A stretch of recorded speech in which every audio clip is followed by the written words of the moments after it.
Emulating Glenn Beck's patented fusion of entertainment and enlightenment is Locksmith Charley, who will answer all your questions about locks and keys, automotive security systems, and safe maintenance and servicing. He'll also discuss how you can avoid being scammed by unscrupulous tradespeople, people who are oftentimes referred to as ghosts or gypsies. Locksmith Charley has 25 years experience and was recently sworn in as Southwest Director of Associated Locksmiths of America. And now, here's your host, Locksmith Charley.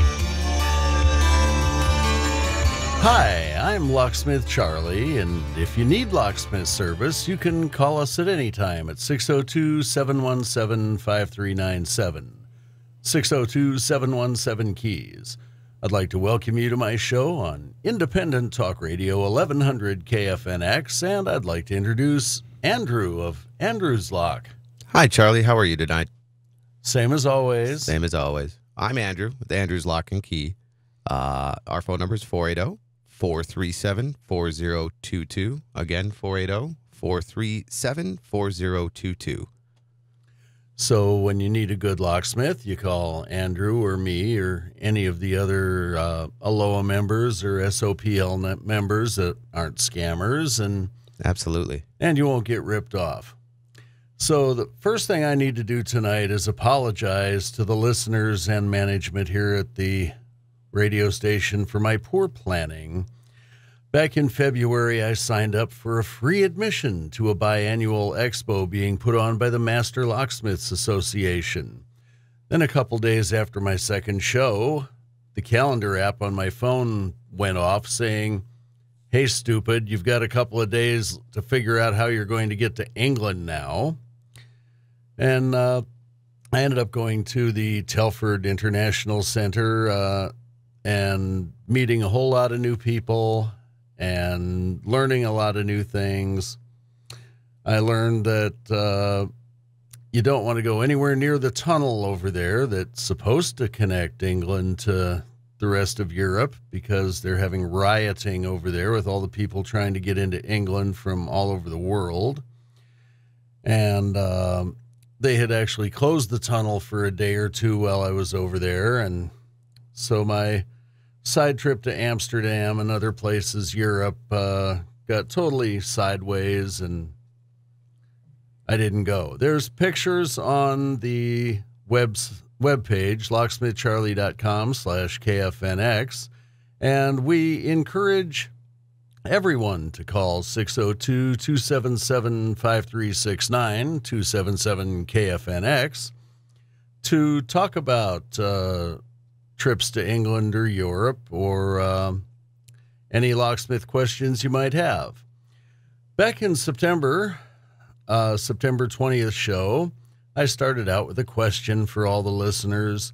What is the greatest problem facing America and possibly the world today? Never did get to the answer that day. We got sidetracked. But the answer is, of course, apathy. I sometimes suffer from that. But if we don't get that fixed and take responsibility for making our country great again, as long as everybody doesn't care, everything is going to fall apart. Don't you think, Andrew? I absolutely do. I don't think people care at all anymore. I think they're stuck in the way that they are. If it doesn't affect them at that moment or hurt them, then it doesn't matter. You think that's because of Phil Collins and too much dope? No, I don't think it's because of Phil Collins and too much dope.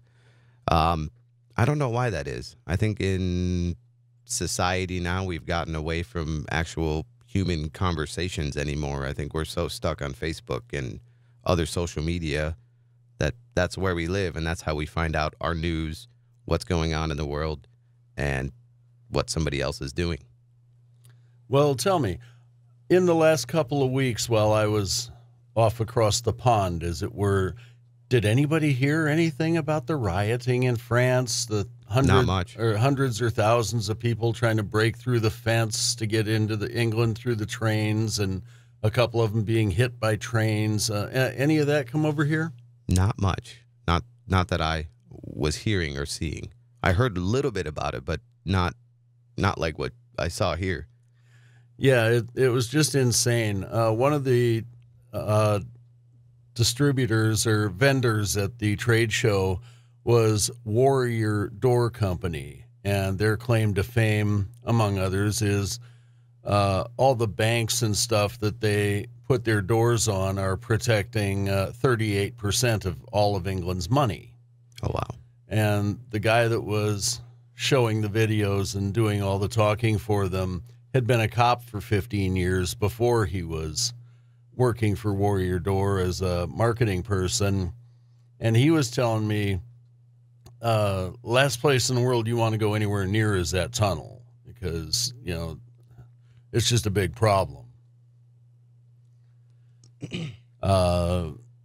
And so my whole idea of going to Amsterdam and then going maybe to northern Germany to find out where all of my great-grandparents came from and see if anybody knew any of the Schmidts or the Seefelds from 1870, that's not going to happen. And then, of course, I figured I'd just take the southern way back through Paris. And bottom line was I got stuck in England for 2 weeks. And but I did manage to trip about some. Nice. There is a website out there called airbnb.com, and I think it's worldwide. You can log on to this website, register, make a profile, and connect up with people that's willing to rent you a room in their home. So where a hotel would have cost me £150 or something a night, which is $1.65 to the pound, I managed to get a room in London for 2 nights for $85 US. Not bad. Not bad at all. No, and it was a nice, clean room, nice people once I could finally get a hold of them. I got another room in South Birmingham for a couple nights to go tour the Warrior Door facilities. And then after that, Mike Bronzell, of all people, from Aloha, got me hooked up with John Charley up in Newcastle in the northern part of England. And John invited me to come up and stay at his place for about 3 days. And the first day we went north, I got a tour of several castles, a lighthouse, and there was a stone fence there he had me sit on, and he took a picture while I had 1 foot in England and 1 foot in Scotland. Then the second day we went south, and this is the remains of the Roman Wall. Oh, wow.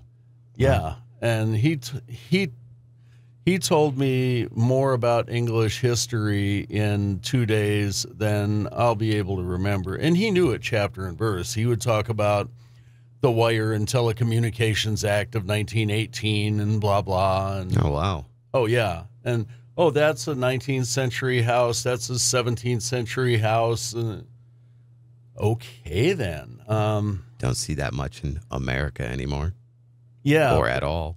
We've destroyed it all. I mean, well, even if it wasn't destroyed, how many people around here would know that much about history? Well, here in Phoenix, I know a few natives, and they know a lot about the history of southern Arizona and up northern Arizona, where their tribes have been there for hundreds and hundreds and thousands of years. Well, that's good. And there are those people out there that, they see all the money with all the presidents on it. And everybody keeps wondering, which president was Ben Franklin? Yeah. Oh, that's right. He wasn't. He wasn't. All right. Well, we're about to go into a break. And after the break, we have Mark Baldino from Baldino's Lock in the Maryland, Virginia, D.C. area. And he's going to talk with us some about Google and Yahoo and all of these search engines that don't really care about telling us the truth. So we'll be looking forward to your calls after that in our last segment, and please stay tuned.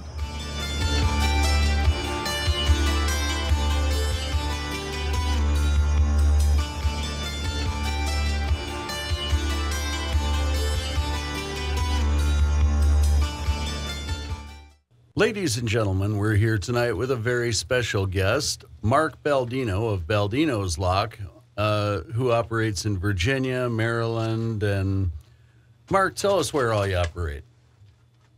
Well, we operate in Northern Virginia, Maryland, and suburban Maryland and Baltimore area. So my father started the business in 1961. So we're over 50 years old, and we've expanded, to 15 locations, service a wide metropolitan area, and have about 85 employees throughout the area. And you, like the rest of us, are having a difficult time with the Locksmith Scammers and specifically Google. Correct. And I think we're affected as proportional to everybody else. If you ask around or you ask any company that's affected by the scammers, you say, well, how much business do they take from you? And just give me a percentage. And, is it 10? No, most people shake their head no. 20, a couple, 30, yes, 40. And I would have to say, talking to everybody around the country, if they have the scammers in the area, it's about 35% of their revenue is affected. And it's basically, in my opinion, flat out being stolen. And I also believe the search engines are aiding and abetting the scammers. We'll call them the scammers because they use false information, a false name, a false city. They're not licensed. They're not registered. They're not. They don't pay income tax or sales tax. Well, that is a problem. And you figure among all of your outlets, they're taking how much from you? Well, I will say, let me put it this way. I mean, like I say, we've been around, for 50 years. Between all the operations, we do about $10 million a year, which is about normal if you take each location and compute the revenue for each one. But even if you would say it's 10%, for me, it's $1 million a year. That hurts. That's a lot of money. That's the reason I get up and go to work every morning. Otherwise, I'm just barely breaking even right now because of the scammer effect. Some of the other locksmiths I know depend a little bit more on residential and don't have a set book of customers. So absolutely, they're affected even more than that. And that's a lot of revenue. And the question is, why? Why do the search engines allow this false information to be posted on their websites? Well, I think the answer to that is twofold. I think it's generation of revenue for their shareholders and that they pretty much have blanket immunity under the Communications Decency Act. Yeah, they do claim immunity under Section 230 of the Federal Communications Decency Law. And the problem with that is they started originally as a search engine, 1992, and you had a box, you put whatever you wanted out there on the World Wide Web, and put the phrase in, and they went out and searched every computer, and they presented the results on the page. Okay? And that's really what the law was written for. They gave immunity to these search engines and said, if a third party wrote it, then they're not liable for the content. And it made sense. It actually is not a bad segment of the law.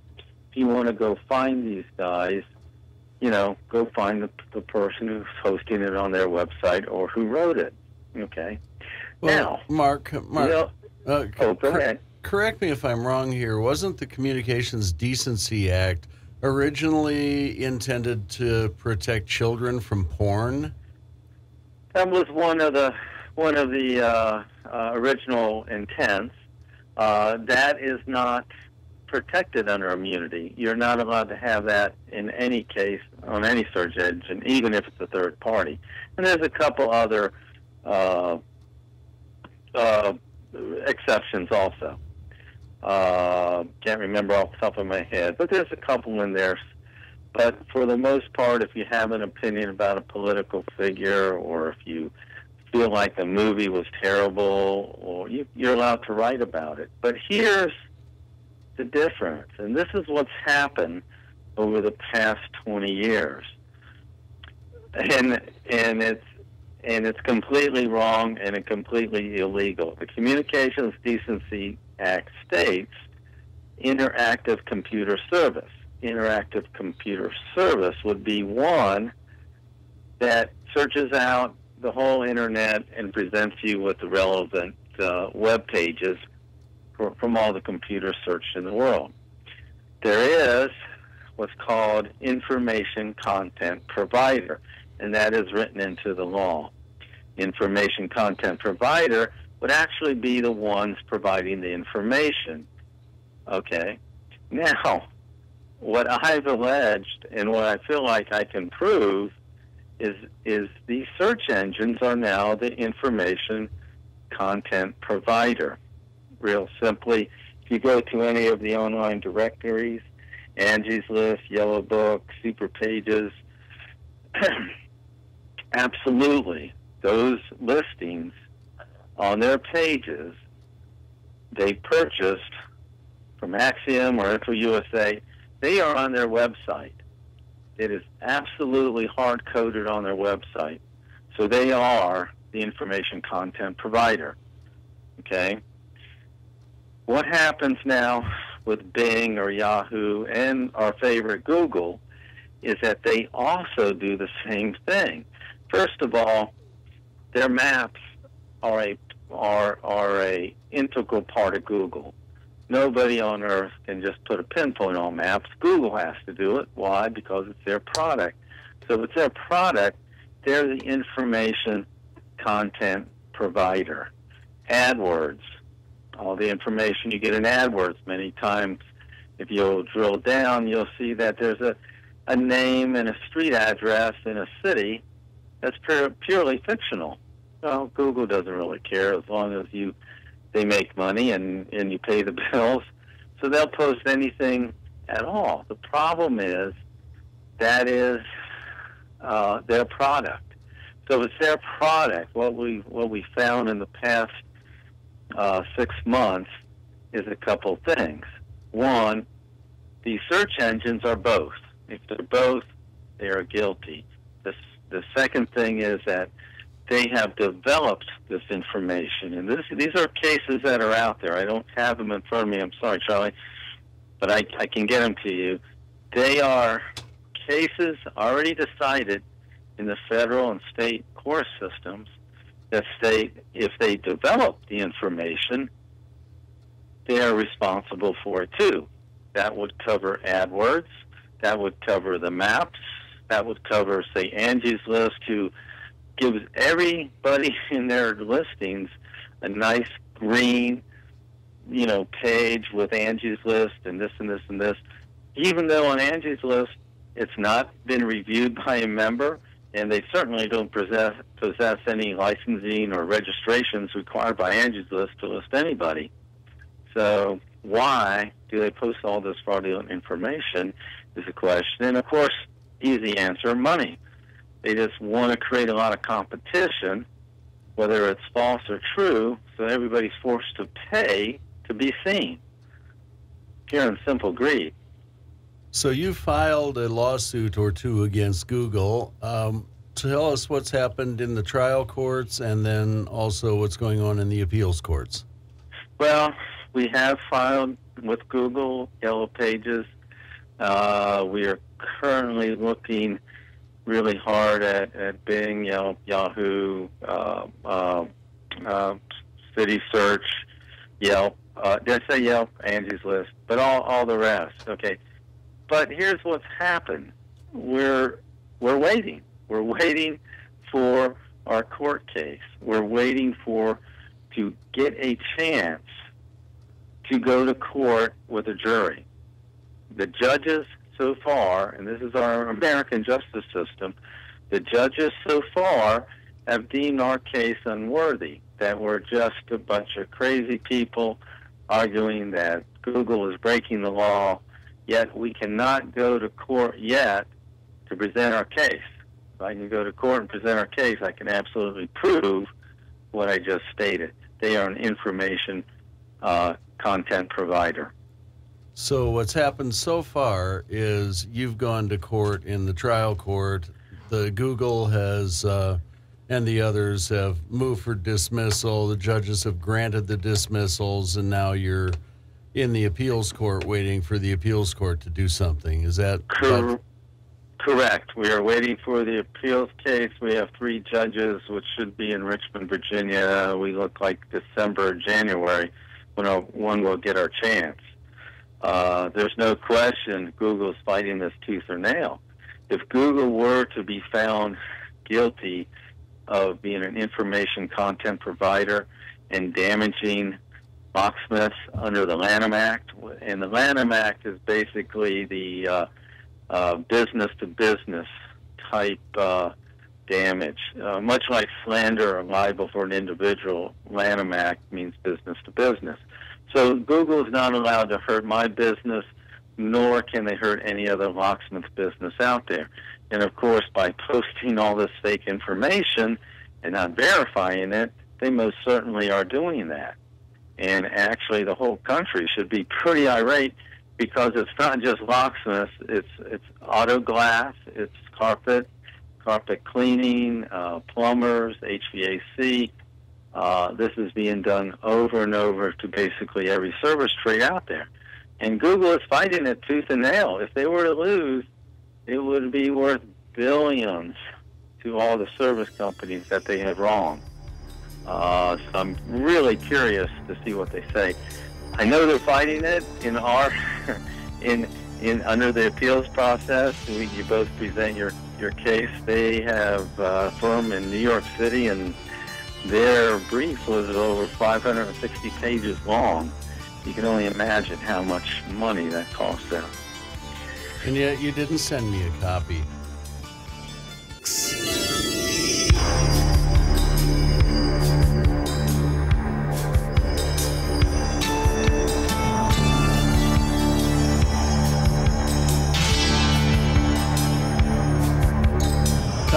If I remember right, there was a case involving Google in Australia that either they lost or they settled or something. Well, in Europe, they're under in the court system for antitrust or monopoly. In Australia, true. The thing on Australia and Europe and other countries is they're a little bit more stricter on their definition of what you can do on the internet. And in the United States, they almost have a carte blanche to say anything they want to say. Oh yeah, just claim it's third party, and you can publish it however you want on your internet, and it's okay. We don't care if it's true or fake or whatever, but you're not responsible, even though you take what would be a Post-it note and make it a billboard on the side of the road. And you do that for free for all these guys who know how to fool the system, know how to put a pinpoint on the maps.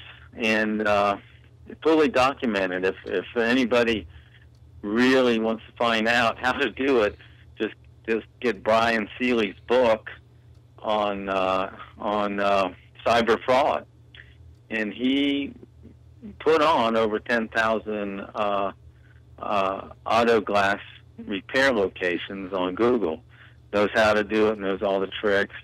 And basically any scammer, anybody with this talent who wants to be dishonest can put their own pinpoint on the maps, absolutely. It's not a hard thing, but he's the guy who put on the White House, Eric Snowden's secret White House, and put a pinpoint on 1600 Pennsylvania Avenue. That's how easy it is. And yes, ladies and gentlemen, you too can make Google Maps look like it has measles. Yes. So, this is a well-known fact of Google. I've talked to Google's head of spam and data quality, Mark Ewing. And he knows what they're doing. He even knows how they're doing it. I've had many, many discussions before we started the legal action of how to correct this. I mean, number one, just verify every pinpoint. I mean, easily done. First of all, why don't you try calling them up? Hey, can I come in and cut a slight key? Oh, no, you're dispatch only, or you don't have a location there? Then why do you have a pinpoint on our maps? Well, Mark, isn't it a little easier than that? I mean, you can go on, take any address off the internet and put it onto melissadata.com and have it come up and say, no, that's not a valid street number. That is correct on their own on the internet itself. What they use, you can just put the reverse address search. Who comes up? Gas station, restaurant. Sometimes it's a vacant street. Many times I discovered in over 25,000 we reported the Associated Locksmiths of America efforts to rid the country. 25,000, but about 60% of them were what I called phantom addresses. They were an address just made up. It was like a phantom or gap address. If you had 8816, and then the block jumped to 8900, then you used 8818. There wasn't an 8818, but it got posted on the maps anyway, like it existed. So who's going to complain if there's nobody at that address? See? So, well, yeah, and the whole notion that Google is incapable of ascertaining that the addresses it's published don't actually exist on this planet is just silly. Well, but there's a lot of guys who had trouble with even keeping their own business on, and they have an address. Right. And I had that problem with mine. I run more of a mobile shop than a shop location, but I do have a location that customers can come to. Whether I'm there all the time is a whole different story, but they wouldn't let me be on there. And I had sent it verified twice. They've called. They actually did talk to me. They will call from a 650 number out of San Francisco. So, and that's, yes, I agree, and that's what I don't understand. And it was catch as catch can on my own business. Even, I mean, my location, some of them have been around 25 years, longer. They would get taken down. Everybody, and it's like some random thing would come through and just go, every other one, we're taking it off this week. Yeah. And then you're battling to get it back on. And then you battle 6 months to get it back on. Yeah, I don't have any reason for that. That's one reason why I would love to get them in court to ask them, why, how did you, what do you determine when you remove somebody? What criteria? Now, we do know at the time when we were reporting them, we'd send the list to India, and we would actually talk to, I call it a gatekeeper in India. We have his name, we have who they are. Again, we'd love to get them in court to bring them in and say, what were you doing?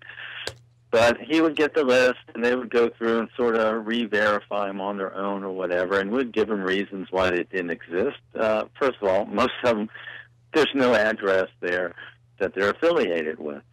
And they would remove them, and they would be going along. And then finally that ended. We would send them, and nothing would happen. And we're not sure why. But,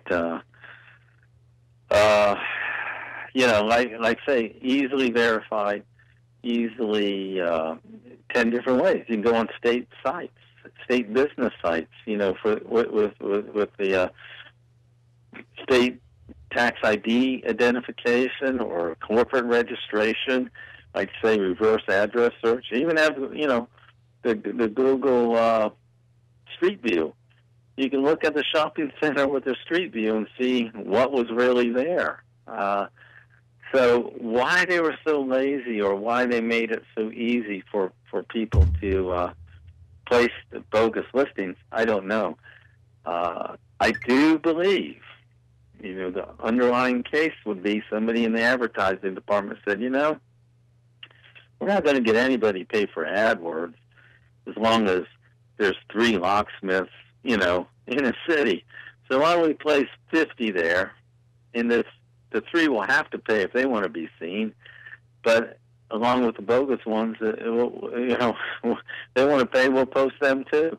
That does bring up a question, Mark. When we have places like Angie's List that just buy up all the thousands and thousands of listings from Axiom, how exactly is it that they make any money from the criminals that are advertising all these dozens of phone numbers when they aren't paying Angie a nickel to have their numbers and phony addresses displayed? How does Angie or anybody else or Google make money from displaying the phony information? They really don't, other than creating this false sense of competition. Exactly. They at one point, I think, bottom for their salespeople. Oh, they don't know. At first, maybe they didn't know. Like, let's buy up all the restaurants. They're pretty, movie theaters. They have to be there. Gas stations, they have to be there. And then here you go, locksmiths or service trades. And they had their salespeople call them all up. Of course, 90% of them just led to a dead-end street. But they left them in. In the old days, there is something to be said about the print yellow pages, where you were not going to get a listing unless they came and visited you and you paid them for whatever size listing or display ad, or they didn't want to take up the space if you weren't paying. But with today's internet websites, it almost costs nothing to put an address or listing in. So figure the cost of listing them and looking important, because you have every locksmith in the country, which I have counted from some of these data providers, over 40,000 locksmiths in America, which I know is not true. There may be 5,000 or 6,000 real ones, but nowhere close to that 40,000 number. There's nowhere close to, if you go to Zip Local, 299 in Alexandria, Virginia. There's only 3 with a physical location in Alexandria, Virginia. All right. Well, we're running a little short of time here. If you had one word for consumers, what would you tell consumers to look out for, and what action should consumers take? I would say if you're a consumer trying to find a reputable company, and definitely on the locksmith side, call them up. Ask them if you can visit them. Ask them if they have a mobile service, not a dispatch point. You're not talking to a dispatch room. You're actually talking to the locksmith himself. And, listen to what they have to say. It's tough out there, but most of the guys are honest. You can tell right away. I would have to say that about 100% of the time, when you call up one of these scamming organizations, you'll get a dispatch center and ask them to come visit, or where they're really at. Do they have a truck that they can send there? Are you registered in the state? It's tough. I got to tell you, they are really good. I have had over 19 times they have used my name, started a business, put a location on that was totally false, and when you called them up, said, yes, it's Baldino's Lock and Key, and it was not a number going to my shop at all. So they will claim they're anybody. If you say, is this 24-hour lock service, they will go yes. Is this Memphis lock service? They'll say yes. They will claim or mimic any locksmith out there. So just be careful. All right. Well, good luck with your ongoing court cases, and I will talk with you a bit later. I'll keep you advised of what's going on, Charlie. Thanks. Thanks. Okay. Bye-bye. Okay.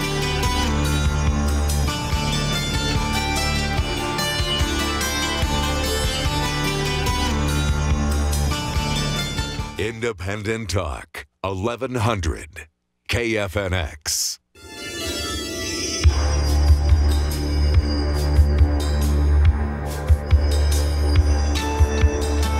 Welcome back to the Locksmith Charley Show. The call-in numbers, of course, are 602-277-KFNX, 277-5369. I was just listening to that last commercial. I don't know if Trump is the right guy to be president either, but I'll tell you what I've been thinking for a long, long time. I know who I want to be president. Who's that? Well, Harrison Ford, of course. He's got experience. Yes, he does. Yes, he does. And you? Who do you think? Who's the other guy that did a good president?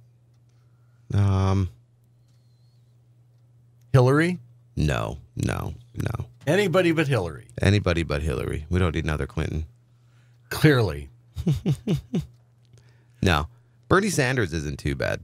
I think he's kind of crazy on aspects, but if we can start taking some of the money from the super rich to get back to the modern families. And the other guy on this station, Herman Cain, wouldn't be a bad guy.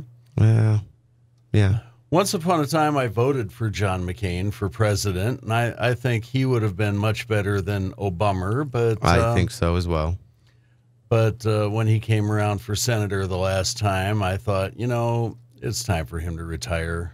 He's getting a little up there, and he's done his job.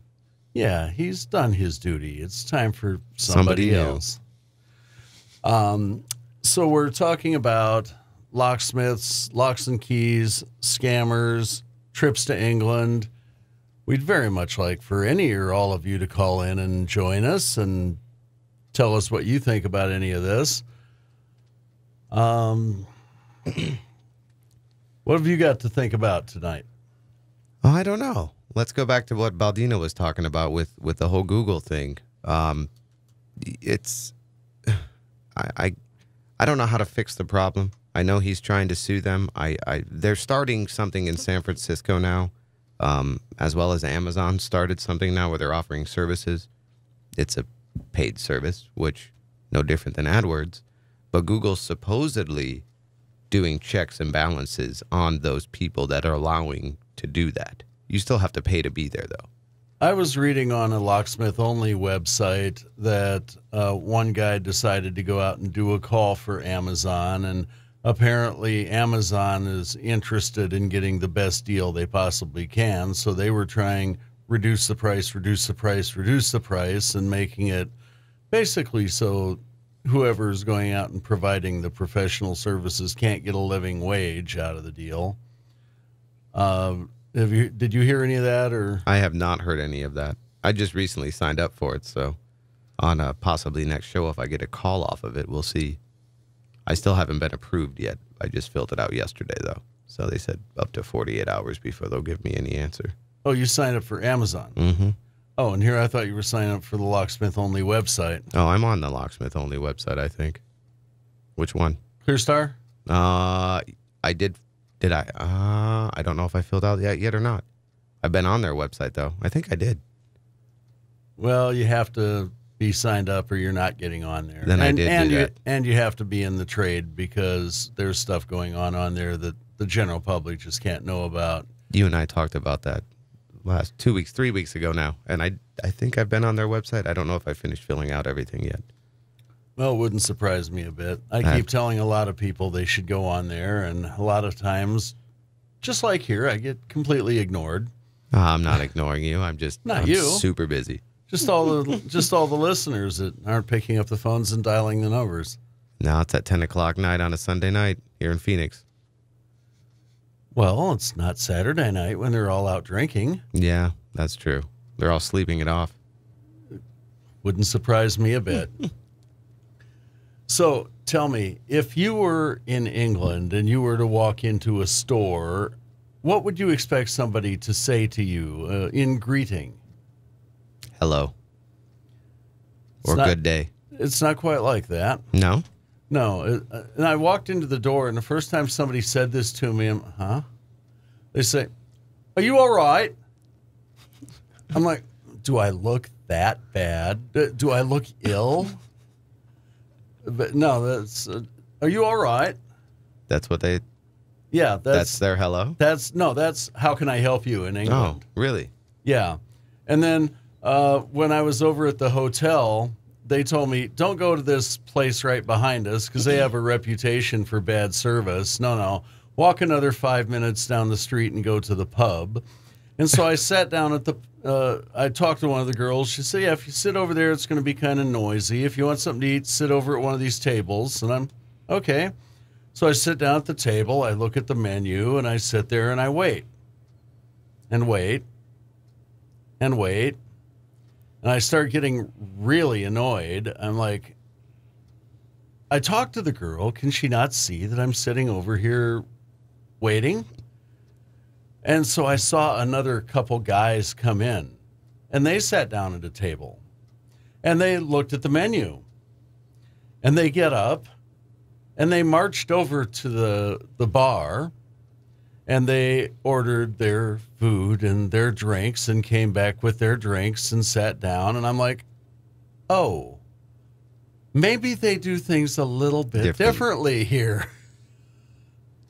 Now, to their defense, they did come out and deliver all the food to the table and the silverware and all that stuff. But yeah, I was just sitting there, apparently just looking stupid, which I don't have a hard time doing. Most of us don't when we're in a different country, not knowing what's going on. And that whole wrong side of the road thing. When I was, I got a hotel. A Quality Inn, I think it was, in Telford. It was maybe 10 or 12 or something minutes away from the Telford International Center.